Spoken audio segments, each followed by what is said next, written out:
Donc, bonjour tout le monde. Tout d'abord, je voudrais remercier le docteur Rania Hamemi de m'avoir associé à l'enseignement de ce CEC. C'est toujours un plaisir d'y participer. Donc, on m'a confié la tâche de parler des explorations hémodynamiques invasives du cœur droit et gauche, ou plus communément appelé cathétérisme cardiaque droit et gauche. Donc, il s'agit en fait d'une méthode invasive d'évaluation de l'hémodynamique intracardiaque dont l'intérêt est de mesurer les pressions intracardiaques de façon directe, d'évaluer le débit cardiaque, évaluer certaines valvulopathies et rechercher et évaluer certains shunts intracardiaques. Cette technique est de moins en moins utilisée actuellement du fait des progrès réalisés en imagerie cardiaque non invasive, en échographie transthoracique, transœsophagienne, les 3D, l'IRM et le scanner cardiaque. Alors, je vais commencer par un petit aperçu historique. Le premier cathétérisme cardiaque a été réalisé chez l'homme en 1929 par un médecin allemand, c'est le Dr. Forsman, qui s'est fait le premier cathétérisme cardiaque sur lui-même en anesthésiant une veine cubitale sous anesthésie locale. Il a passé un cathéter à visée urologique dans la veine cubitale qu'il a poussé sous anesthésie locale jusqu'au marqueur 60 cm et il est parti en salle de radiologie et s'est fait un cliché et il a démontré qu'on peut atteindre les cavités cardiaques sous anesthésie locale par un cathéter sans recourir à une anesthésie générale ou bien à d'autres procédés plus invasifs. Donc, ces travaux sur le cathétérisme cardiaque ont été décorés par un prix Nobel en 1956. Plus tard, une autre avancée dans le domaine du cathétérisme cardiaque, notamment le cathétérisme cardiaque droit, en 1970, les docteurs Swan et Ganz ont inventé un cathéter qui porte d'ailleurs leur nom, le cathéter de Swan-Ganz. Ce cathéter, c'est le cathéter de référence dans le cathétérisme cardiaque droit. Qu'est-ce qu'il a de particulier? Alors, ce cathéter, c'est une sonde molle qui est caractérisée par la présence de 4 lumières. Donc, quand vous coupez le cathéter, vous allez avoir 4 lumières distinctes l'une de l'autre. Donc, une première lumière qui va relier un embout, va être bien sûr à l'extérieur du patient, à l'extrémité distale. Donc là, il y a un orifice et une tubulure qui va relier l'orifice distal à cet embout de couleur jaune à ce niveau-là. Une deuxième lumière qui va relier cet embout à un autre orifice qui est situé à 30 cm de l'extrémité distale. D'accord. Une troisième lumière qui va relier un petit ballonnet qu'on peut gonfler et dégonfler avec de l'air à cet embout-là, un ballonnet distal. Et une quatrième et une dernière lumière qui va relier ce qu'on appelle une thermistance, c'est un détecteur ou un capteur de température à 4 cm de l'extrémité distale et qui va être relié par un petit fil électrique à cet embout-là qui va être relié à la baie de cathétérisme.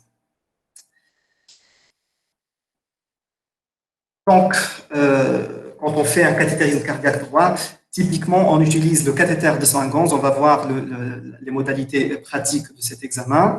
On peut réaliser un cathétérisme cardiaque droit avec une sonde diagnostique, par exemple une Judkins-Wright, mais on ne va pas pouvoir avoir un examen complet, c'est-à-dire on ne va pas pouvoir mesurer le débit cardiaque ni avoir une idée sur la pression capillaire pulmonaire. Par contre, on peut enregistrer la pression dans l'oreillette droite, dans le ventricule droit et dans l'artère pulmonaire. Alors, on va commencer par le cathétérisme droit, ça sera la plus longue partie de ce cours, et enfin, on va voir quelques diapos sur le cathétérisme cardiaque gauche. Donc, dans le cathé droit, on va aborder les aspects pratiques, les résultats, l'interprétation et l'application clinique du cathétérisme cardiaque droit. Alors, pour commencer, on va parler de l'aspect pratique du cathé droit. Donc, c'est une procédure invasive qui se fait sous anesthésie locale, qui nécessite un abord veineux. Donc, typiquement, en milieu de cardiologie, ça se fait en salle de cathétérisme. Ça se fait via la veine fémorale commune ou bien via une veine du M veineux brachial. En réanimation, on aborde un peu plus la jugulaire et la subclavière. Donc, un abord veineux sous anesthésie locale. Vous avez, là, c'est un exemple de cathé droit qui est réalisé avec une sonde de Swain-Ganz. Donc, on est rentré en l'occurrence, par la veine brachiale. Donc, on va avancer notre sonde vers la veine subclavière jusqu'à atteindre la veine cave sup et puis l'oreillette droite. Là, on est dans l'oreillette droite. Une fois arrivé dans l'oreillette droite, on va gonfler le petit ballonnet. Donc, je vous ai dit tout à l'heure qu'au niveau de l'extrémité distale, il y a un petit ballonnet qu'on peut gonfler avec de l'air via l'embout qui est à l'extérieur, bien sûr, du patient. Donc, on gonfle le ballonnet. À quoi sert ce ballonnet? Premièrement, ça va faciliter la progression de la sonde dans les cavités cardiaques parce que le sang, quand il passe de l'oreillette droite vers le ventricule droit, vers l'artère pulmonaire, il va emporter avec lui ce petit ballonnet. Deuxièmement, ça va empêcher à ce que la sonde soit bloquée un peu dans les trabéculations du ventricule droit, si on n'avait pas ce petit ballonnet. Donc, en poussant la sonde, elle peut facilement aller se nicher sous les piliers de la tricuspide ou dans les trabéculations du ventricule droit. Et troisième rôle de ce petit ballonnet, ça va nous permettre de mesurer la pression artérielle pulmonaire d'occlusion ou occlusive. Donc là, on gonfle, pardon, je reviens. Donc, on gonfle le ballonnet. Ensuite, on va avancer en poussant. Donc, le ballonnet est gonflé, on avance, ventricule droit, artère pulmonaire, et on pousse jusqu'à ce que ce ballon soit vraiment bloqué au niveau d'une petite artériole pulmonaire, et c'est là qu'on va pouvoir mesurer la pression artérielle pulmonaire occlusive. Donc, de façon plus schématique, vous avez tout d'abord la sonde qui arrive dans l'oreillette droite, c'est là qu'on gonfle le ballonnet. Donc, vous gonflez le ballonnet avec de l'air, ensuite vous poussez. Donc ça, c'est l'enregistrement des pressions. Donc, je vous ai dit que là, on a un orifice distal qui est relié par une tubulure à un embout qui est à l'extérieur du patient, et cet orifice distal va nous permettre de mesurer la pression là où il est placé. Donc, on gonfle le ballon. Là, on est dans l'oreillette droite, donc on va mesurer une pression au niveau de l'oreillette droite. On franchit la tricuspide, et là, hop, on devient dans le ventricule droit. Donc, vous avez une courbe ventriculaire. On avance le ballonnet, ça franchit l'artère pulmonaire. Hop, on se retrouve dans une artère pulmonaire. Donc, vous avez une courbe artérielle qui ressemble à une courbe aortique, sauf que le niveau de pression est différent. Et après, on va continuer à pousser. Pardon.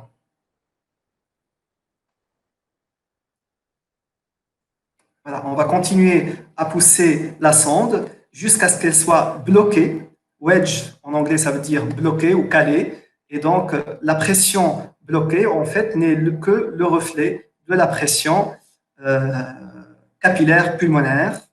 Donc là, vous avez le ballonnet qui est bloqué, qui est occlusif dans une artériole pulmonaire. Et donc, l'orifice, à ce niveau-là, va enregistrer ce qui se passe devant lui. Il ne va plus enregistrer ce qui est bloqué derrière, c'est-à-dire il ne va plus enregistrer les pressions dans l'artère pulmonaire, mais il va enregistrer la pression qui est en face de lui. Donc, c'est la pression d'une colonne sanguine fixe. Voilà, c'est cette pression-là qui est une zone de flux nul, et ce n'est que le reflet de la pression capillaire pulmonaire. Donc, on appelle ça la PAPO, la pression artérielle pulmonaire d'occlusion. Ça veut dire qu'on a occlu une artériole pulmonaire par ce petit ballonnet pour avoir cette zone de flux nul. C'est la PAPO, c'est le reflet de la pression capillaire pulmonaire. Donc, quand vous gonflez, je reviens à cette animation. Donc, quand vous gonflez le ballonnet, vous avez la PAPO. Vous dégonflez le ballonnet, hop.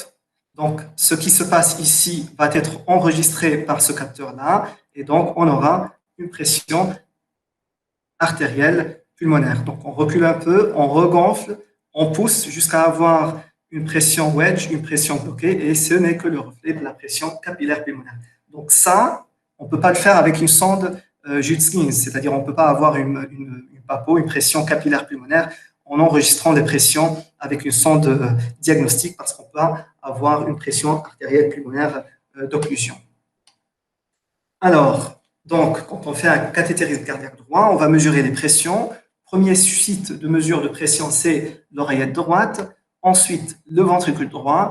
ensuite l'artère pulmonaire, ensuite la papo ou bien la pression artérielle pulmonaire d'occlusion. Une fois on a mesuré les pressions, deuxième étape, c'est la mesure du débit cardiaque. Et on utilise la méthode la plus couramment utilisée, c'est la méthode de thermodulation. Donc, si vous vous souvenez tout à l'heure, dans le cathéter Zwingans, je vous ai dit qu'il y a un orifice, je vais revenir un peu en arrière, je suis désolé. Il y a un orifice qui est à 30 cm de l'extrémité distale, qui est relié à cet embout bleu, et vous avez un capteur de température. Donc, la méthode de mesure du débit cardiaque par la méthode de thermodulation consiste à injecter une quantité de liquide froid, de volume connu, de température connue par cet embout-là. D'accord? Donc, ce qu'on va injecter va ressortir à ce niveau-là. Cet orifice-là, il sera dans l'oreillette droite. Et ensuite, la variation de la température du sang en aval va dépendre du débit cardiaque. Et cette variation de température va être détectée par ce capteur de température. Je reviens à ma diapo. Voilà. Donc, vous avez la sonde Zwingans qui est comme ça, le bout distal, on le met dans l'artère pulmonaire.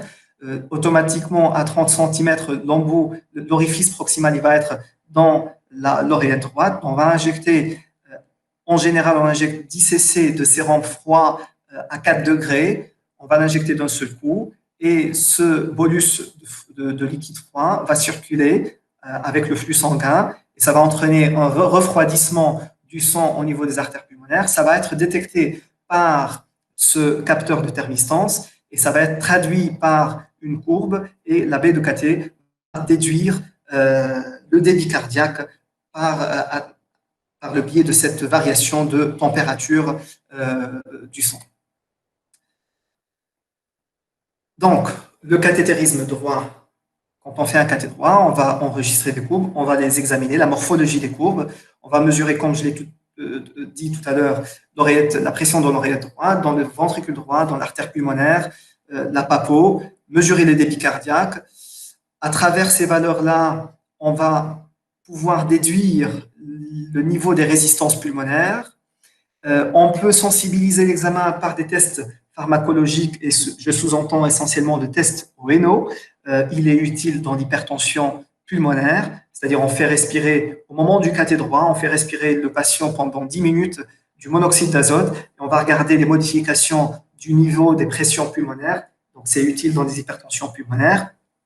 Et une autre étape possible dans le cathéter droit, c'est la réalisation d'oxymétrie étagée, notamment quand il y a ou quand on veut évaluer ou quand on suspecte un shunt, la présence d'un shunt intracardiaque. Comme tout procédé invasif, il y a des complications. Les complications liées à l'abord veineux, notamment en fémoral, on peut avoir des problèmes de fistule ou d'hématome.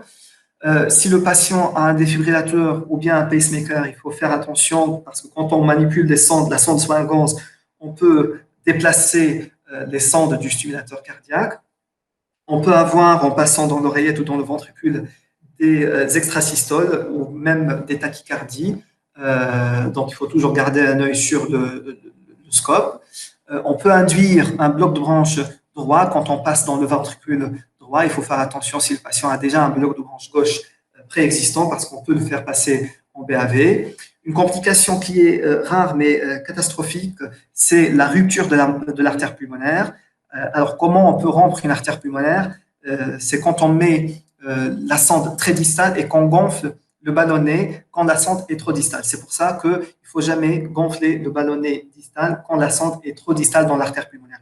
Idéalement, il faut le gonfler dans l'oreillette droite. Si on a oublié de le gonfler dans l'oreillette droite, on peut le gonfler, mais dans le tronc de l'artère pulmonaire. Si on est très distal et qu'on le gonfle dans une artère qui fait 4 mm, alors que le ballonnet il fait à peu près 8 mm à 10 mm de diamètre, on risque de rompre l'artère pulmonaire et c'est un tableau d'hémoptysie catastrophique et qui peut être fatal. Bien sûr, un risque infectieux est possible. Voilà. Alors, on va regarder maintenant les résultats du cathétérisme droit. Donc, je vous ai dit qu'on va enregistrer des pressions, pression oreillette droite, ventricule droit, artère pulmonaire. Et quand on enregistre une pression, c'est par rapport à un niveau de base, à une référence. Et la référence, c'est la pression atmosphérique qui est prise comme zéro de référence dans le milieu de cathétérisme. Alors, comment régler le zéro de référence dans le cathé? C'est-à-dire il faut placer le détecteur de pression à la hauteur de la ligne médio-axillaire. C'est-à-dire quand on commence un cathé, en général, on règle le niveau du zéro de référence. Et à ce moment-là, il faut mettre le capteur de pression au niveau, à la hauteur de la ligne médio-axillaire pour ne pas avoir des mesures surestimées ou sous-estimées si on place le capteur au-dessus ou au-dessous de la ligne médio-axillaire.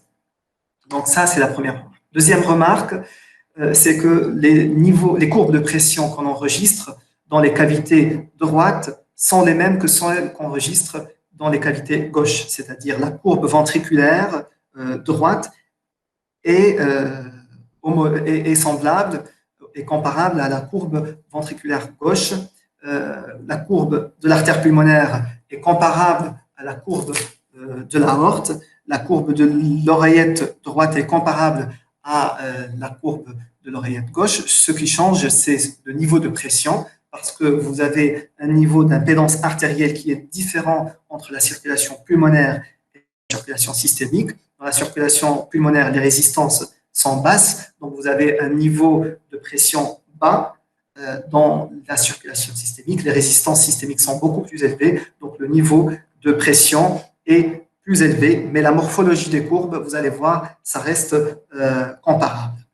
Voici la morphologie globalement des courbes. Voici en rouge, ça c'est une courbe ventriculaire. En noir en bas, c'est une courbe auriculaire, d'accord. Et en noir en haut, c'est une courbe artérielle. Donc, que ce soit pulmonaire ou aortique, que ce soit VG ou VD, c'est la même morphologie. Ce qui change, c'est le niveau de pression. Alors, on va voir ensemble ce que traduisent ces courbes-là. On va commencer par la courbe dans le ventricule. Je vais dire ventricule, je ne vais pas dire droit ou gauche parce que je parle en général. Donc je vais commencer par la systole. Donc, comme vous le savez, la systole elle commence par une contraction isovolumétrique, c'est-à-dire la contraction mécaniquement, elle commence sans que le ventricule ne change de volume. Donc, c'est pour ça que ça s'appelle isovolumétrique. Donc, lors de cette contraction isovolumétrique, la pression dans le ventricule gauche, ou dans le ventricule en général, excusez-moi, la pression dans le ventricule, elle augmente sans qu'il y ait de changement du volume ventriculaire jusqu'à un certain niveau où il y a une égalisation entre la pression ventriculaire et la pression artérielle. Là, la valve artérielle va s'ouvrir et va commencer la phase de l'éjection artérielle. Donc, la courbe artérielle et la courbe ventriculaire sont superposables. Ensuite, va commencer la phase de relaxation isovolumétrique. Une fois l'éjection se termine, donc le ventricule gauche il va entamer sa relaxation, une chute de pression sans variation de volume, c'est pour ça que ça s'appelle la relaxation isovolumétrique. Donc la pression ventriculaire, elle chute sans que le volume ne change, jusqu'à ce que la pression ventriculaire devienne inférieure à celle de la pression auriculaire. Et là, la valve auriculo-ventriculaire va s'ouvrir et va commencer la première phase de remplissage ventriculaire, c'est le remplissage ventriculaire rapide, c'est ce qu'on a à l'écho, c'est dans de E, donc une première phase précoce de remplissage ventriculaire. Ensuite, une deuxième phase où il ne se passe pas grand-chose, une phase de diastase, c'est l'intervalle entre l'an de E et l'an de A. En général, il n'y a pas beaucoup de flux. Et ensuite arrive la contraction auriculaire, la systole auriculaire, qui se traduit par une petite augmentation de la pression intra-auriculaire en noir, là, qui va être transmise vers le ventricule homolatéral. Donc, voici typiquement un cycle cardiaque. Alors, les tracés qu'on enregistre, premièrement, la pression auriculaire droite. La pression auriculaire, le tracé est un tracé, comme vous le voyez ici, polyphasique. Contrairement aux tracés artériels et ventriculaires, ce sont des tracés monophasiques. Là, ce sont des tracés polyphasiques. Donc, il y a plusieurs augmentations et descentes de pression pendant le même cycle cardiaque. Alors, il y a plusieurs événements. Premièrement, on va commencer par la systole auriculaire. Donc, une petite augmentation de pression, c'est l'onde A. D'accord? Donc, la pression, là, vous avez l'onde P, systole auriculaire. Donc, ça va se traduire par une petite élévation de la pression auriculaire. Ensuite, une fois l'oreillette s'est vidée à la fin de sa systole, va commencer la contraction ventriculaire. Et donc, les valves auriculo-ventriculaires vont se fermer. Ça se traduit par cette petite dépression l'onde Z. Et ensuite, en se fermant, la valve tricuspide va protruder un peu, va faire une petite protrusion dans l'oreillette droite qui va entraîner une petite élévation de pression, c'est l'onde C. D'accord? Ensuite, vous avez une contraction ventriculaire. Cette contraction ventriculaire va entraîner une attraction de l'anneau tricuspide en bas, vers la pointe. Cette attraction de l'anneau tricuspide va entraîner une dépression de l'oreillette. Donc, l'oreillette va augmenter de volume. Donc, la pression dans l'oreillette va diminuer. C'est l'onde X. Ensuite, à la suite de cette dépression, il y aura un appel de sang des veines caves supérieures et inférieures qui vont remplir progressivement l'oreillette droite. Ça va entraîner l'onde V. C'est le remplissage de l'oreillette par le retour veineux. Et ensuite, les valves auriculo-ventriculaires vont s'ouvrir pour permettre la vidange de l'oreillette vers le ventricule et la pression va diminuer et donc on aura cette onde Y ou cette pente Y qui traduit la vidange de l'oreillette dans le ventricule. Donc, je pense que vous n'êtes pas censé apprendre toutes ces lettres et tous ces événements, mais c'est juste histoire de comprendre un peu ce qui se passe au niveau de ce tracé polyphasique. Ce qu'il faut retenir par contre, c'est la valeur moyenne de la pression auriculaire droite normale qui est à 3 mm de mercure. Donc, quand on prend la moyenne de toutes ces pressions-là, la pression auriculaire elle est aux alentours de 3 mm de mercure. Ensuite, on pousse la sonde dans le ventricule droit et vous avez une courbe ventriculaire. Dans une courbe ventriculaire, on a une pression systolique, une pression protodiastolique et une pression télédiastolique. Donc, la pression systolique ventriculaire droite elle est entre, on va dire, 20 et 30 mm de mercure. La pression protodiastolique elle avoisine des 0 mm de mercure et la pression télédiastolique elle est souvent inférieure à 5 mm de mercure. Donc, c'est un tracé pathologique, celui-là. Les valeurs normales sont là, mais le tracé, là, il est pathologique parce que, vous voyez, la pression protodiastolique elle est élevée, la pression télédiastolique aussi, elle est élevée.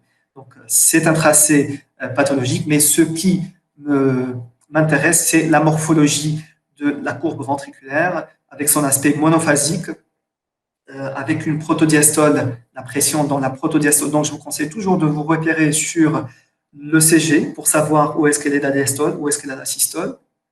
Donc là, on est en protodiastole, on est à la fin de l'onde T. La télédiastole, c'est le pied du QRS.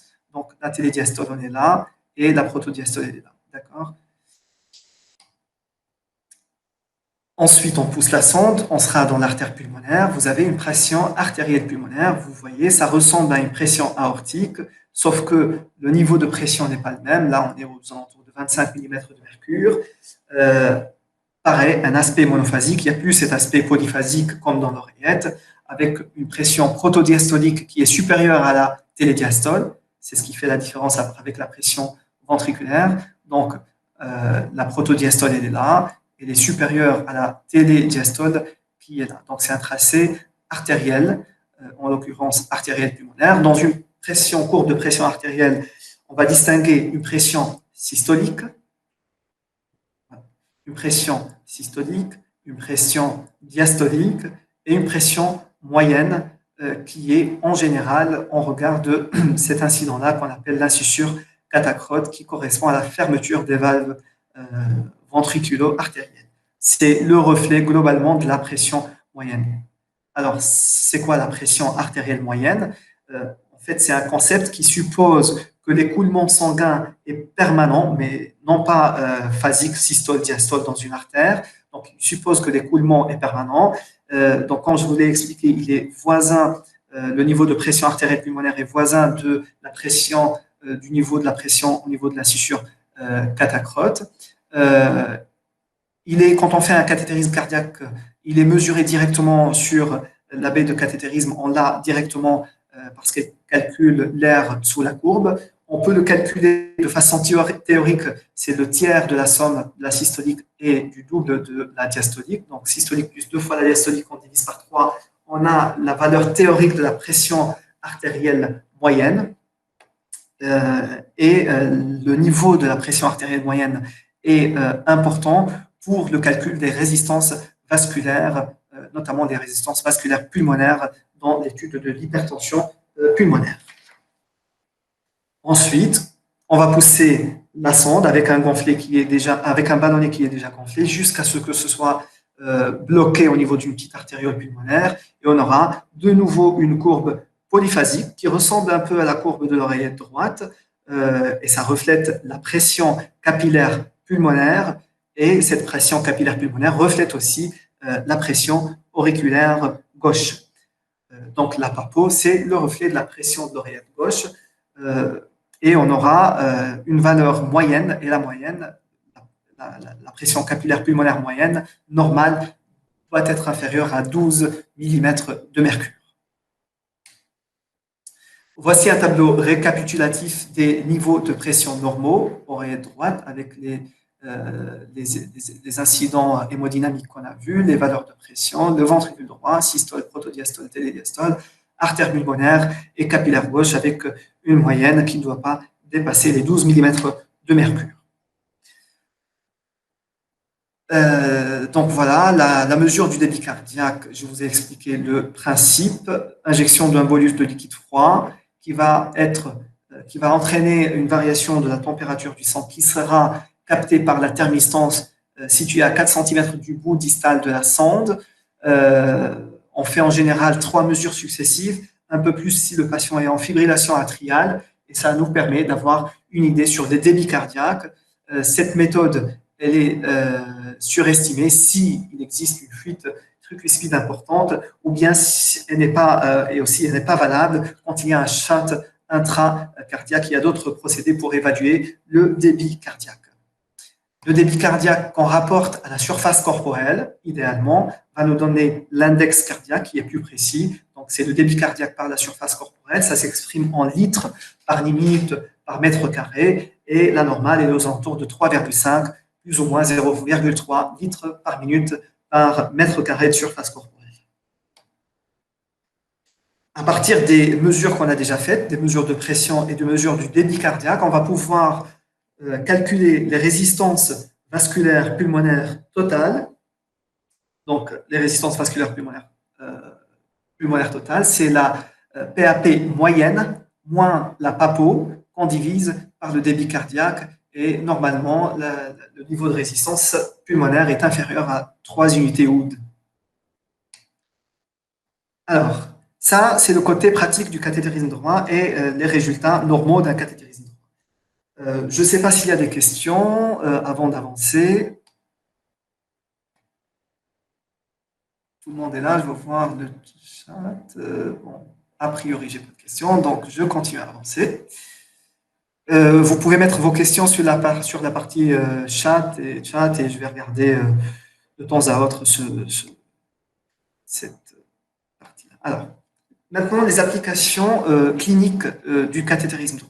Première application clinique, c'est la diastolie. Et quand on dit adiastolie, il y a 2 grandes pathologies. Premièrement, la péricardite chronique constrictive. Deuxièmement, la cardiomyopathie restrictive. Le cathétérisme droit est utile parce que ça permet, 1, de confirmer le diagnostic, et 2, du diagnostic de l'entité adiastolie, et 2, de faire la part entre péricardite chronique constrictive et cardiomyopathie restrictive. Alors, on va prendre un tracé, on va commencer par la péricardite chronique constrictive. On va prendre un tracé typique d'une péricardite chronique constrictive. Vous voyez là, vous avez 2 courbes ventriculaires, une courbe ventriculaire droite, là avec un niveau de systolique aux alentours de 30-35 mm de mercure, une courbe de pression ventriculaire gauche avec un niveau de pression aux alentours de 90-100 mm de mercure. Et il y a des anomalies sur ces courbes-là. On va les détailler petit à petit. Donc, il y a cette première partie, c'est la partie diastolique. Et on va voir une remontée rapide en pression. Alors, normalement, la pression ventriculaire droite remonte de façon progressive en diastole, mais on voit dans un cadre de péricardite chronique constrictive une ascension rapide dès la proto-diastole de la pression ventriculaire, d'accord? Et ensuite, en méso et en télédiastole, cette pression ventriculaire, elle va stagner. Ce qui donne cet aspect en racine carrée ou l'aspect qu'on appelle de deep plateau. Deuxième anomalie, il y a une égalisation des pressions. Donc, les pressions normalement diastoliques gauche sont en général un peu plus élevées que les pressions diastoliques ventriculaires droite. Mais là, vous voyez que les pressions diastoliques sont égalisées. Effectivement, le cœur, l'ensemble du cœur, il est engainé dans une coque fibreuse qui est le péricarde, et donc il y a une égalisation des pressions diastoliques entre les ventricules et même les oreillettes. J'ai oublié de vous expliquer aussi que ce phénomène de diplateau est lié au fait que le cœur est dans une coque fibreuse, inextensible, et donc le ventricule droit, il reçoit un peu de sang dès la protodiastole, et après, une fois la pression, parce qu'il est inextensible, le ventricule droit est inextensible à cause du péricarde, donc le niveau de pression, il va remonter rapidement avec peu de sang qu'il accueille, et ensuite, ça y est, il est saturé en pression, il ne peut plus accueillir de sang des veines caves supérieures et inférieures, et donc là, la pression, elle va stagner, ce qui donne cet aspect de diplateau. Deuxième anomalie, on demande aux patients d'inspirer, et quand on demande aux patients d'inspirer, ce qu'on va voir, c'est que les pressions droites vont augmenter, les pressions gauches vont diminuer, notamment la pression systolique. Donc, c'est ce qu'on appelle la discordance respiratoire du ventricule gauche et droit. Donc, à l'inspiration, la pression VG va diminuer, la pression VD augmente, on va voir pourquoi. Donc, c'est ce qu'on appelle la discordance respiratoire VG-VD. Donc, les autres anomalies, cet aspect de deep plateau avec un remplissage ventriculaire qui est rapidement saturé, l'égalisation des pressions diastoliques, l'aspect en racine de carré des tracés ventricule gauche et ventricule droit, on l'a déjà dit. Vous avez aussi, pour parler d'un deep plateau, il faut que le niveau de la pression télédiastolique ventriculaire droite soit supérieur au tiers de la pression systolique ventriculaire droite, c'est-à-dire que quand vous prenez par exemple ici la pression systolique est aux alentours de 30, systolique ventriculaire droite, la télédiastolique ventriculaire droite, si on prend une moyenne, la télédiastolique est aux alentours de 12, donc effectivement 12 par 30 c'est supérieur au tiers. Donc, par définition, pour parler de deep plateau, il faut qu'on ait une télédiastolique ventriculaire droite supérieure au tiers de la systolique ventriculaire. Et bien sûr, cet aspect de discordance respiratoire. À quoi est dû cet aspect de discordance respiratoire? C'est en fait lié à l'interdépendance ventriculaire. Je m'explique. Quand on demande aux patients d'inspirer, qu'est-ce qui se passe? En inspirant, la pression intrathoracique elle va diminuer. Donc, quand la pression intrathoracique va devenir négative à cause de l'inspiration, ça va entraîner un afflux de sang vers l'oreillette droite. Donc, la pression qui entoure l'oreillette droite elle devient négative. Donc, il y aura un afflux de sang dans l'oreillette droite et donc dans le ventricule droit. Normalement, le ventricule droit, en l'absence de cette coque fibreuse, il va pouvoir s'expandre notamment sur sa partie libre, mais là, il est engainé dans une coque fibreuse, donc il est obligé de s'expandre. Et bien, il va s'expandre aux dépens du ventricule gauche. Donc, c'est pour ça que à l'inspiration, le VD va avoir sa pression qui s'élève et le ventricule gauche, il est gêné par le ventricule droit, donc sa pression va diminuer. D'autre part, quand on inspire, la pression intrathoracique diminue, donc la pression qui entoure les veines pulmonaires diminue, donc le remplissage ou le passage de sang des veines pulmonaires vers l'oreillette gauche va diminuer, donc le remplissage du ventricule gauche aussi va diminuer, ça va aussi contribuer à cet aspect de discordance ventriculaire. Vous voyez ce qui se passe en IRM, donc là, en IRM, vous voyez, le septum, il est arrondi, il est convexe, comme normalement. On va demander au patient d'inspirer, et quand il inspire, hop, afflux de sang dans l'oreillette droite, dans le ventricule droit, qui va être obligé de s'expandre. Le péricarde est inextensible, donc il va s'expandre aux dépens du ventricule gauche. Donc, le septum, il va être repoussé vers le ventricule gauche. Donc, le remplissage du ventricule gauche, il est gêné. Donc, les systoles qui suivent vont être aussi moins efficaces. Et c'est pour ça que vous avez une baisse des pressions systoliques ventriculaire gauche à l'inspiration et la pression ventriculaire droite va un peu augmenter. Donc ça, c'est pour la péricardite chronique constrictive. On va voir maintenant ce que donne le cathétérisme droit dans une cardiomyopathie restrictive. Donc, ce qui saute aux yeux déjà, on n'a plus l'égalisation des pressions, d'accord? Il y a au contraire un écart entre les deux courbes de pression, un écart diastolique qui est typiquement au-dessus de 5 mm de mercure. On va avoir une hypertension pulmonaire qu'on n'avait pas tout à l'heure avec la péricardite chronique constrictive. Donc là, le ventricule gauche dans la cardiomyopathie restrictive a du mal à s'en remplir. Donc ça va retentir sur l'oreillette gauche. Ça va se transmettre à la circulation pulmonaire et au ventricule droit. Donc on va avoir une élévation des pressions droites, donc une pression systolique VD qui est élevée.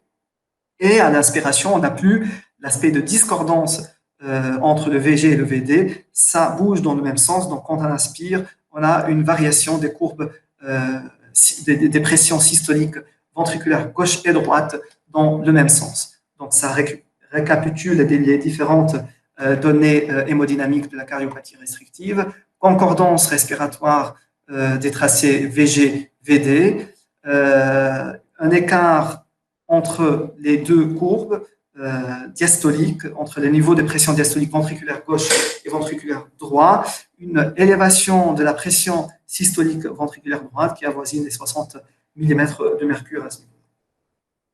Donc, le cathétérisme droit est très intéressant quand on a un doute diagnostique entre péricardite chronique constrictive, cardiomyopathie restrictive. Alors, voici le diagnostic différentiel. Dans une PCC, il y a une égalisation des pressions diastoliques.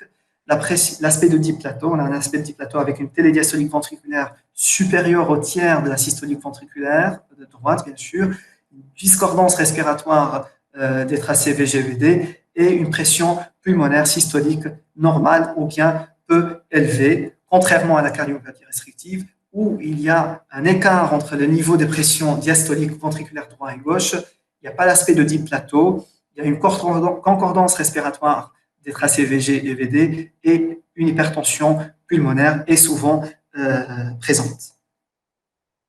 Alors, quand les patients arrivent en salle de cathétérisme, parfois ils sont bien déplétés par l'Azidix et on peut manquer, certaines données hémodynamiques peuvent être absentes et dans ce cas-là, il faut procéder à un test de remplissage, c'est-à-dire passer 250 cc de séramphi en peu de temps, en 15 ou en 20 minutes, et on peut démasquer les différentes anomalies qu'on vient de citer.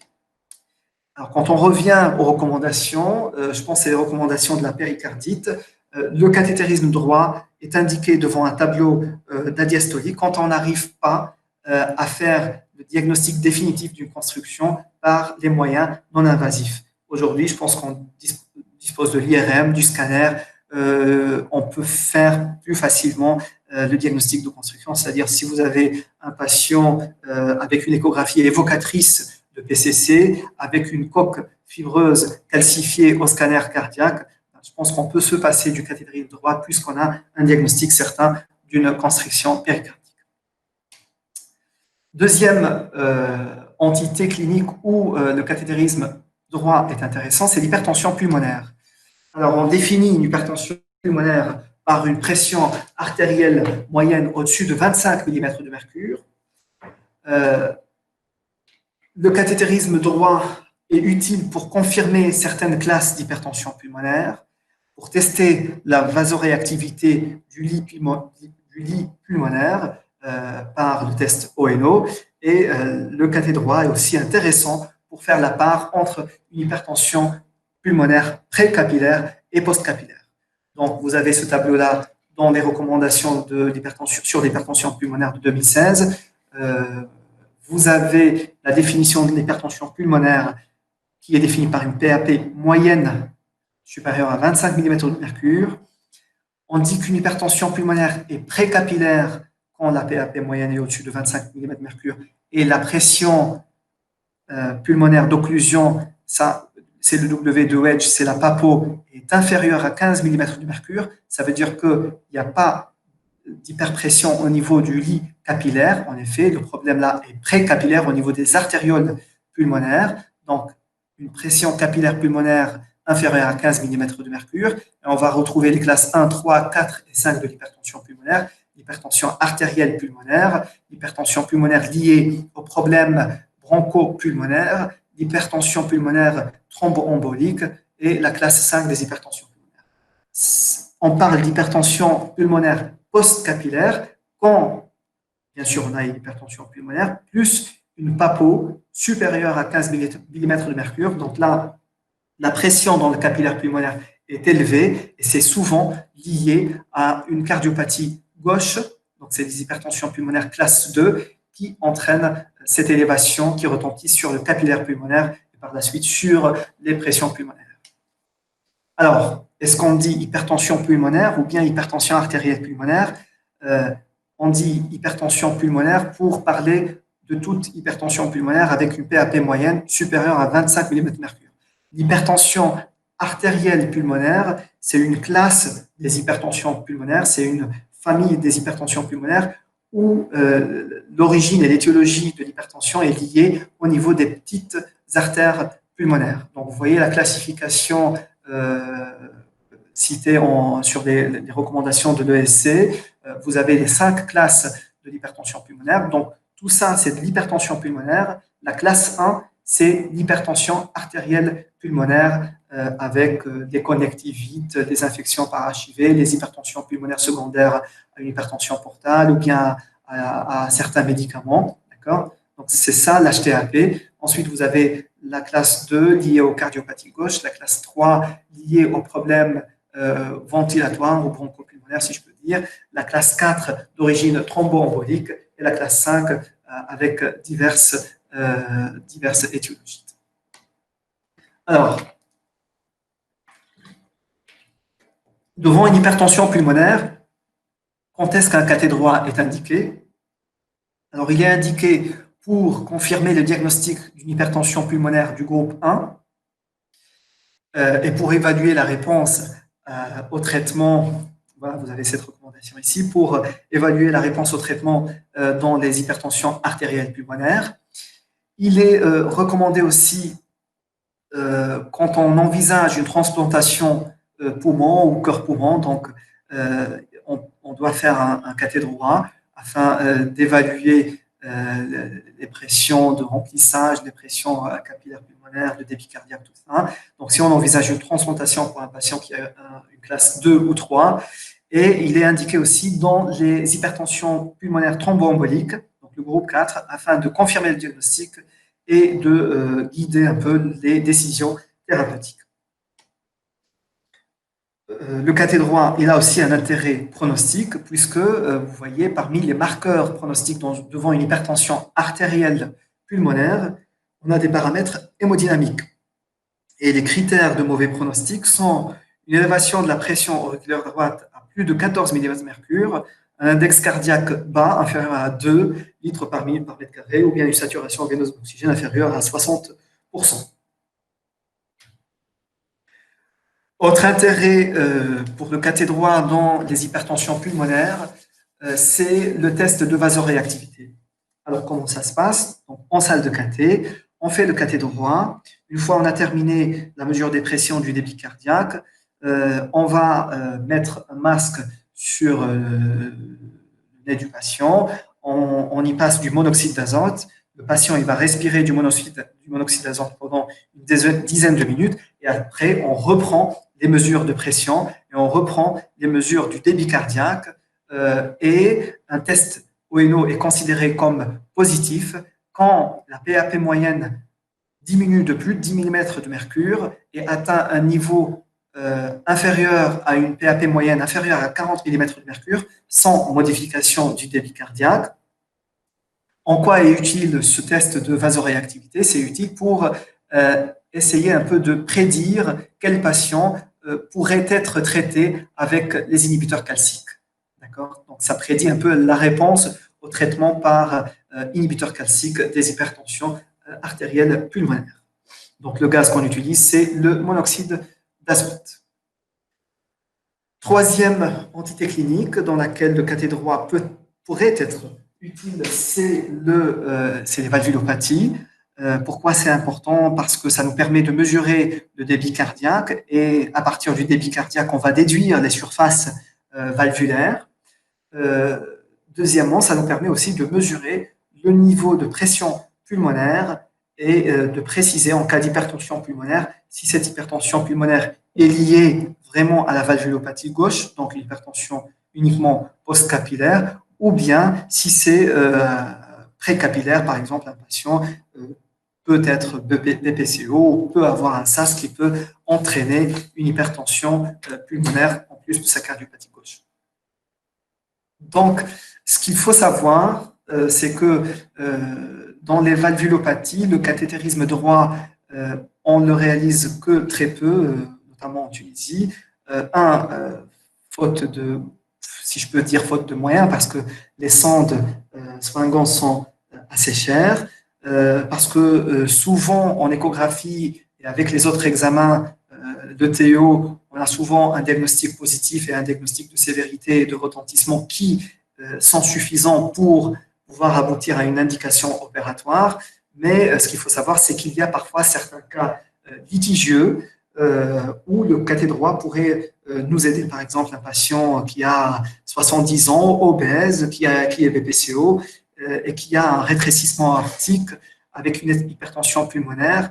Alors, est-ce que l'hypertension pulmonaire est liée uniquement à son rétrécissement aortique qui commence à être serré et à retentir sur la circulation pulmonaire, ou bien cette hypertension pulmonaire est en partie liée à sa BPCO et à un syndrome d'obésité et hypoventilation? Donc, vous voyez, parfois, le cathé droit pourrait nous aider pour porter l'indication d'un traitement curatif sur une valvulopathie.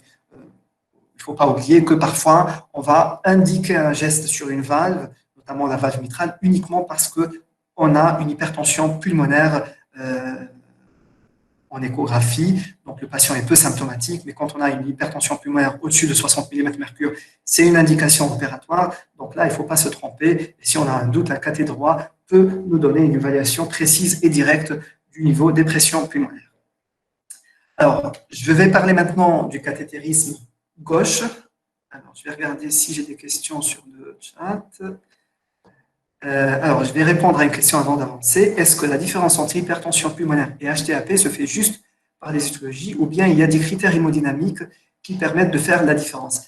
C'est surtout d'ordre, on va dire, nosologique, c'est-à-dire que c'est plus l'appellation. Les critères hémodynamiques ne permettent pas de différencier entre hypertension pulmonaire ou hypertension artérielle pulmonaire, c'est-à-dire on a une définition, on a une PAP moyenne au-dessus de 25 mm/Hg, donc c'est une hypertension pulmonaire.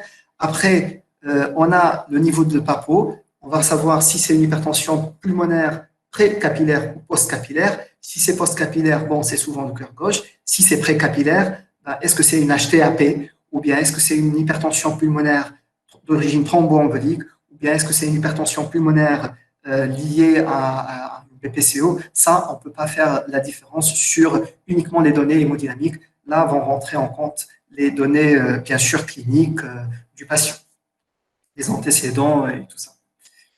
J'espère avoir répondu à votre question. Alors, je vais passer maintenant au cathétérisme gauche. Donc, le cathétérisme gauche, donc l'apport du cathétérisme gauche, pareil, ça nous permet de mesurer les pressions intracavitaires gauche, donc intra-aortique, intraventriculaire gauche. La pression auriculaire gauche, on l'a en fait avec le cathé droit en mesurant le niveau de la PAPO, qui est le reflet de la pression capillaire pulmonaire, qui est le reflet aussi de la pression auriculaire gauche. Donc, avec un cathé gauche, on peut mesurer la pression aortique et la pression ventriculaire gauche. Ce qui est important, c'est d'étudier la morphologie des courbes, le niveau de pression mesurer, voir s'il y a d'éventuels gradients de pression transvalvulaire, mesurer ces gradients-là.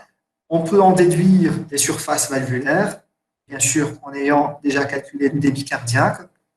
Et en faisant un cathétérisme gauche, on peut faire des angiographies, notamment une angiographie sus-sigmoïdienne ou une aortographie qui nous permet de voir et d'évaluer l'importance d'une éventuelle fuite valvulaire aortique. On peut aussi réaliser une ventriculographie gauche. Ça nous permet essentiellement de voir s'il y a ou pas une fuite valvulaire, de la quantifier de façon semi-quantitative et d'étudier la fonction ventriculaire. Alors, je vais commencer par parler un peu des gradients de pression. Je vous ai dit tout à l'heure, sur les courbes ventriculaires et artérielles, en systole, normalement, les deux courbes sont superposables. En l'occurrence, la courbe ventriculaire gauche et la courbe aortique en systole, ces deux courbes-là sont superposables puisque normalement, la valve aortique est bien ouverte, il n'y a pas d'obstacle, donc la pression est équivalente entre le VG et l'aorte en systole. Alors parfois, on peut avoir, à cause d'un obstacle valvulaire, sous-valvulaire, sus-valvulaire, on peut avoir un gradient de pression. Et donc, on peut mesurer entre deux courbes de pression, on peut mesurer la surface entre les deux courbes, et ça, c'est le gradient moyen. C'est corrélé au gradient moyen échographique. C'est le plus utilisé, notamment dans les valvulopathies sténosantes, comme le rétrécissement aortique. On peut mesurer sur un gradient de pression entre deux courbes le gradient maximal, c'est-à-dire quand vous tracez des lignes perpendiculaires là, c'est le segment qui est le plus long, voilà, qui est à ce niveau-là. C'est le gradient maximal. C'est le gradient maximal aussi qu'on mesure en échographie, 4 Vmax carré. C'est utile dans l'appréciation des CMH obstructifs. Donc, dans une CMH, on peut parfois faire un retrait entre la pointe et la région sous-aortique et on peut avoir un gradient entre les deux niveaux de pression intraventriculaire. Le gradient maximal est utile dans l'évaluation des CMH obstructives. Un autre gradient qu'on peut mesurer, c'est le gradient pic à pic, c'est-à-dire la différence des niveaux de pression entre le pic de la première courbe et le pic de la deuxième courbe. Et ce gradient pic à pic, on l'utilise essentiellement dans l'appréciation des coarctations de l'aorte. C'est le gradient pic à pic en général qu'on mesure en KT. Alors, je vais parler tout d'abord des valvulopathies sténosantes. Je vais commencer par le rétrécissement aortique. Là, vous avez deux courbes, une courbe ventriculaire et vous avez une courbe artérielle. Quand on voit le niveau des pressions, c'est des courbes systémiques, donc ventriculaire gauche et une courbe aortique, puisque la systolique est à 140 mmHg. Et je vous ai dit tout à l'heure, normalement en systole, les deux courbes sont superposables. Donc on devrait avoir les deux courbes qui se rejoignent à ce niveau-là. Cependant, là, vous avez la courbe aortique qui est moins importante, ou bien la partie systolique, le niveau de pression systolique aortique intra-aortique est moins important que le niveau systolique ventriculaire gauche. Donc, il y a ce gradient transvalvulaire aortique. Et donc, là, il est mesuré la valeur moyenne à 51 mmHg. Le pic à pic, c'est-à-dire la différence entre ce pic-là et ce pic-là, il est à 53 mmHg. Et le gradient maximal, qui est à 62 mmHg. Donc, ce qui nous intéresse, c'est essentiellement le gradient moyen. Une autre caractéristique des courbes de rétrécissement aortique, c'est la montée lente et un pic tardif de la pression systolique aortique. Donc, vous avez une pression qui monte de façon plus ralentie à cause de l'obstacle aortique en amont. Et une autre constatation, c'est une élévation des pressions télédiastoliques ventriculaires gauche, à cause, bien sûr, d'une surcharge en pression intra-ventriculaire gauche à cause de l'obstacle aortique. Donc, vous avez la PTDVG qui est élevée. Alors, je rappelle que la PTDVG est égale à la pression auriculaire, normalement. Et donc, normalement, ça ne devrait pas dépasser les 12 à 15 mm de mercure. Mais là, vous voyez, vous avez un niveau de pression télédiastolique qui est élevé à 22 mm de mercure. Donc, les signes hémodynamiques d'un rétrécissement aortique, c'est un gradient de pression systolique VG aorte, une élévation de la pression systolique VG, une élévation de la pression télédiastolique du ventricule gauche et une ascension lente de la pression intra-aortique. Une autre constatation, juste, je voudrais attirer votre attention sur la systole auriculaire, la traduction hémodynamique de la systole auriculaire ici en télédiastole, qui est assez proéminente.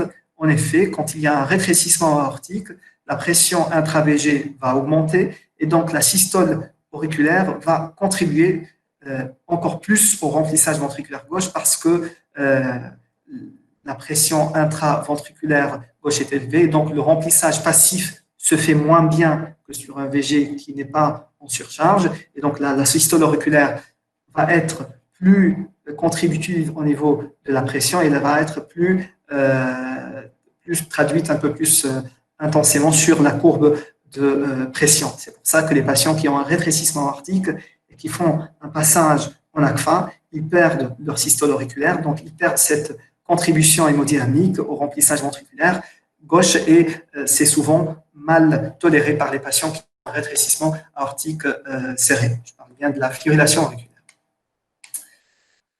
Donc, une fois on a calculé le gradient moyen VG aorte, on peut déduire la surface aortique par cette formule, c'est la formule de Gorlin, débit cardiaque par 44 fois le temps d'éjection systolique fois fréquence cardiaque fois le gradient moyen.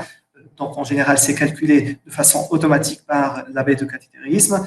Et une formule un peu plus simplifiée, c'est la formule de Haki, qui peut être faite par un simple calcul mental. Surface aortique, c'est le débit cardiaque en litres par minute qu'on divise par la racine carrée du gradient moyen. À titre d'exemple, vous prenez un débit cardiaque à 6 litres par minute, un gradient moyen à 64 mm/Hg, donc racine de 64, c'est 8. 6 par 8, ça fait 3 quarts, donc 0,75. Donc, ça nous donne une surface aortique à 0,75 mm/Hg. Une autre valvulopathie sténosante, mais cette fois-ci, alors si on essaie de comprendre de quelle courbe il s'agit, donc là, vous avez une courbe ventriculaire, d'accord? Ventriculaire gauche ou droite, alors il faut voir le niveau de pression. Là, vous avez 100 mm/Hg, ça monte au-dessus de 100 mm/Hg, donc c'est aux alentours de 120-130, donc c'est une courbe ventriculaire gauche. Là, c'est une courbe polyphasique, donc c'est une courbe auriculaire, donc c'est une pression auriculaire gauche, donc c'est une courbe VG, une courbe auriculaire gauche, et ce qui saute aux yeux, c'est ce gradient de pression diastolique. Là, c'est la diastole, donc qui est QRS fin de l'antée, donc ça, c'est la diastole. Donc, normalement, les pressions diastoliques VG, OG sont équivalentes. Et là, vous avez un gradient de pression où la pression auriculaire est supérieure à la pression ventriculaire diastolique. Et ça, on retrouve ça dans quelle entité? On le retrouve dans le rétrécissement mitral. D'accord? Voilà, VG, Papo. Donc là, sur le plan technique, vous avez une sonde, par exemple, une queue de cochon dans le ventricule gauche, et vous avez une sonde sphingoise dans l'artère pulmonaire avec un ballonnet gonflé. Donc, ça nous donnera la pression capillaire pulmonaire. Donc, vous avez le gradient de pression diastolique oreillette gauche, ventricule gauche. Vous avez une élévation du niveau de pression. Donc, je vous ai dit tout à l'heure que la pression auriculaire gauche, ça ne devrait pas dépasser les 15 mm/Hg. Vous avez là un niveau de pression qui est élevé, aux alentours de 25 à 30 mm/Hg, avec des ondes A et V qui sont élevées. Donc, la pression auriculaire gauche moyenne, elle est élevée, aux alentours de 19 mm/Hg. Et vous avez aussi une diminution de la pente Y. La descente de l'onde Y, elle est plus amortie. Je rappelle que la pente Y, c'est la vidange passive de l'oreillette vers le ventricule. Et à cause de cet obstacle mitral, la vidange passive de l'oreillette vers le ventricule va être faite de façon moins rapide. Donc, cette descente de pression, elle va être amortie, cette pente elle va être diminuée. Ça correspond un peu à la pente de l'onde E en écho et avec laquelle on mesure le temps de décélération de l'onde E mitrale. Donc, dans un rétrécissement mitral, les constatations, c'est le gradient diastolique oreillette gauche, ventricule gauche, c'est une augmentation de la papo, ou bien de la pression capillaire pulmonaire, ou bien de la pression auriculaire gauche, une augmentation du niveau des ondes A et V au niveau auriculaire, une diminution de la pente Y, donc une diminution du remplissage et de la rapidité du remplissage ventriculaire passif, et bien sûr une élévation, si on mesure les pressions pulmonaires par la sonde Swan-Ganz, on aura des pressions pulmonaires systoliques élevées. Je parle bien sûr d'un rétrécissement mitral serré, significatif en tout cas. Une fois on a ce gradient moyen qui va être calculé par la baie de cathétérisme, on a le débit cardiaque qu'on a calculé par la thermodilution, on va pouvoir déduire la surface mitrale, toujours par la formule de Godin. Le facteur là, c'est pas la même chose. Je rappelle, c'était à 44,5 dans la valvulopathie aortique. Là, c'est 37,7. Donc, en appliquant cette formule-là, on va pouvoir déduire la surface mitrale. Je vais parler maintenant des deux valvulopathies gauche fuyantes. L'insuffisance mitrale. Donc là, vous avez deux courbes, une courbe ventriculaire gauche et une courbe auriculaire. Et donc, les constatations. Tout d'abord, vous avez une pression télédiastolique ventriculaire gauche élevée à cause du reflux de sang du ventricule vers l'oreillette, donc une PTTVG élevée. Deuxièmement, vous allez avoir une grande onde V. Je rappelle que l'onde V, c'est la traduction de la contraction ventriculaire, donc qui va entraîner un afflux de sang et un remplissage des oreillettes. Là, vous avez une grande onde V à cause de ce reflux de sang du ventricule vers l'oreillette lors de la systole ventriculaire. Donc, vous avez une onde V à 60 mm de mercure et vous avez une descente rapide, c'est-à-dire une vidange rapide de l'oreillette vers le ventricule en diastole parce que la pression intra-auriculaire est élevée. Donc, dès que la valve va s'ouvrir, donc ça va se vider rapidement dans le ventricule gauche. Alors, je reviens un peu sur l'importance de cette onde V. Il est vrai que l'onde V est élevée, bien est augmentée dans l'insuffisance mitrale, mais ce niveau d'élévation de l'onde V va dépendre de la chronologie de votre insuffisance mitrale. Si votre insuffisance mitrale est chronique, donc elle s'est constituée sur plusieurs mois, voire même des années, donc l'oreillette gauche, elle est devenue compliante. Au fil du temps, elle s'est dilatée. Donc, elle a pu accommoder cette surcharge volumétrique qui a entraîné l'insuffisance mitrale. Donc, l'élévation de l'onde V va être moins marquée. Contrairement à l'insuffisance mitrale aiguë, secondaire par exemple à un infarctus avec rupture de pilier ou bien une rupture de cordage sur une endocardite infectieuse, là, la fuite mitrale elle va se constituer en quelques secondes et donc, elle va arriver dans une oreillette gauche non dilatée, qui n'est pas habituée à une telle élévation, une telle surcharge volumétrique. Et donc, cette petite oreillette ne va pas pouvoir accommoder cette surcharge volumétrique et ça va entraîner une onde V très importante, très marquée. Comme vous le voyez dans cet exemple-là, il y a une ventricularisation de la pression auriculaire. Là, c'est une pression auriculaire gauche. Donc, il y a quasiment une égalisation entre la pression systolique du VG et la pression auriculaire gauche, c'est-à-dire une partie du sang part dans l'aorte et peut-être une partie aussi égale qui part dans l'oreillette gauche avec une petite oreillette gauche, donc la pression elle augmente de façon très importante. Vous voyez le patient ne va pas bien parce qu'il y a une pression systolique ventriculaire gauche qui est uniquement à 75 mm de mercure, donc il est en état de choc, et vous voyez l'importance de l'élévation de l'onde V auriculaire, une onde V géante avec un aspect de ventricularisation de l'oreillette gauche. Alors, notre intérêt du cathétérisme gauche dans l'insuffisance mitrale, c'est l'angiographie ventriculaire gauche. Donc, on peut faire, grâce aux sondes Pictel et les sondes Cochon, une injection du produit de contraste dans le ventricule gauche. On peut faire ça en OAD30 ou bien en OAG40. Ça nous permet de quantifier de façon semi-quantitative la fuite mitrale. Vous avez la classification de Sellers avec ces 4 grades, grade 1, grade 2, grade 3, grade 4, qui se base essentiellement sur l'intensité de l'opacification de l'oreillette gauche à chaque systole ventriculaire. Donc, grade 1, c'est un petit reflux de produit de contraste dans l'oreillette gauche qui se lave à chaque cycle. Grade 2, c'est une régurgitation modérée et qui persiste à chaque cycle. Grade 3, c'est l'oreillette qui va se densifier par le produit de contraste jusqu'à avoir une densité oreillette gauche égale à la densité ventriculaire gauche. Et le grade 4, c'est un reflux massif avec reflux, parfois on voit même des veines pulmonaires apparaître quand elles sont opacifiées par le produit de contraste. Deuxième valvulopathie fuyante, c'est l'insuffisance aortique. C'est plus facile. Là, vous avez deux courbes, une courbe ventriculaire gauche, une courbe aortique.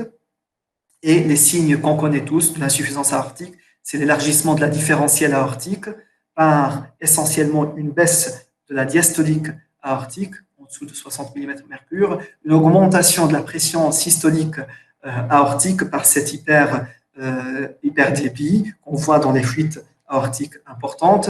Et autre signe sur la courbe du ventricule gauche, on va avoir une pression télédiastolique ventriculaire gauche qui va être élevée, témoin de surcharge volumétrique qui va se traduire par une surcharge en pression du ventricule gauche. Tout comme l'insuffisance mitrale, on peut quantifier au KT une insuffisance aortique par une angiographie sus-sigmoïdienne, toujours avec une sonde Pictet ou queue de cochon. On place 2 cm au-dessus des cusps aortiques. On peut injecter une quantité, par exemple 25 ml de contraste à 10 ml par seconde en OAG, et on va voir la quantité de produit de contraste qui va tomber dans le ventricule gauche. C'est utile et c'est quasiment fait tout le temps après implantation de valves aortiques par voie transcathétaire, dans les TAVI. Souvent, on évalue les fuites paraprothétiques par une angiographie cis-sigmoïdienne, et ça nous permet de voir s'il faut post-dilater la valve ou pas. Et donc, on se base sur la classification toujours de Sellers. Grade 1, léger reflux avec de produits de contraste qui se lavent à chaque systole. Le grade 2, une opacification modérée avec une densité VG qui reste toujours inférieure à la densité de l'aorte. Un grade 3, c'est l'opacification dense de tout le ventricule gauche avec une densité égale à celle de l'aorte et une fuite massive avec une opacification de tout le VG dès la première diastole avec une densité ventriculaire gauche qui est supérieure à la densité aortique. Donc, ça reste bien sûr toujours une évaluation assez subjective, ça dépend de l'interprétation de l'opérateur, de la quantité de contraste, de l'injection et de la rapidité de l'injection du produit de contraste. Dernière diapo. Alors, comme je l'ai dit tout à l'heure, on fait de moins en moins de cathétérisme pour porter une indication d'un geste sur une valvulopathie à cause et grâce au progrès réalisé sur les imageries cardiaques, les procédés d'imagerie cardiaque non invasifs. Dans les recommandations, les seules indications du cathétérisme au cours des valvulopathies, c'est quand on a des examens non invasifs non concluants, c'est-à-dire patient peu échogène, obèse, on a des valeurs un peu borderline, ou bien quand on a des discordances entre les données cliniques, les examens non invasifs, patients très symptomatiques avec par exemple une fuite qui paraît grade 2, pas plus, parce qu'elle est très excentrée, donc on peut faire un cathétérisme pour faire une angiographie, faire une mesure des pressions pulmonaires, de la papo.